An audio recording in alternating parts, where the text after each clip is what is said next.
السلام عليكم ورحمة الله وبركاته. نقدم لكم في هذا الفيديو موعد وتوقيت جميع مباريات الجولة الأولى من بطولة كأس العالم لكرة القدم داخل القاعة. وفي البداية لا تنسى الاشتراك في القناة والإعجاب بالفيديو ليصلك كل جديد. مباريات يوم السبت 14/9/2024.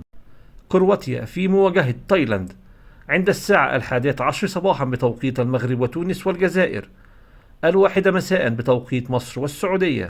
البرازيل في مواجهة كوبا عند الساعة 1:30 بتوقيت المغرب وتونس والجزائر، 1:30 بتوقيت مصر والسعودية. باراغواي في مواجهة كوستاريكا عند الساعة 1:30 بتوقيت المغرب وتونس والجزائر، 1:30 بتوقيت مصر والسعودية. أوزباكستان في مواجهة هولندا عند الساعة 4 بتوقيت المغرب وتونس والجزائر، 6 بتوقيت مصر والسعودية. مباريات يوم الأحد 15/9/2024. ليبيا في مواجهة نيوزيلندا عند الساعة 11 صباحا بتوقيت تونس والجزائر والمغرب، 12 بتوقيت ليبيا والسودان، 1 بتوقيت مصر والسعودية.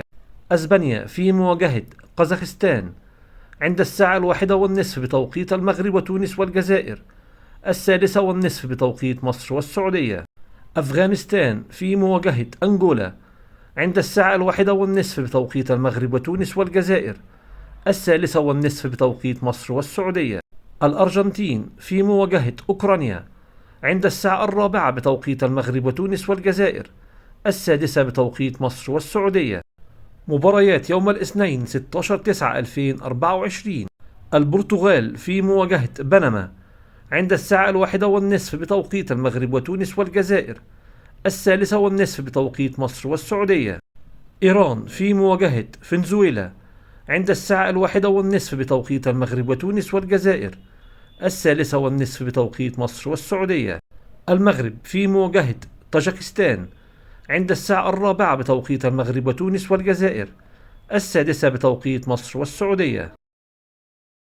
فرنسا في مواجهة جواتيمالا عند الساعة 4 بتوقيت المغرب وتونس والجزائر، 6 بتوقيت مصر والسعودية.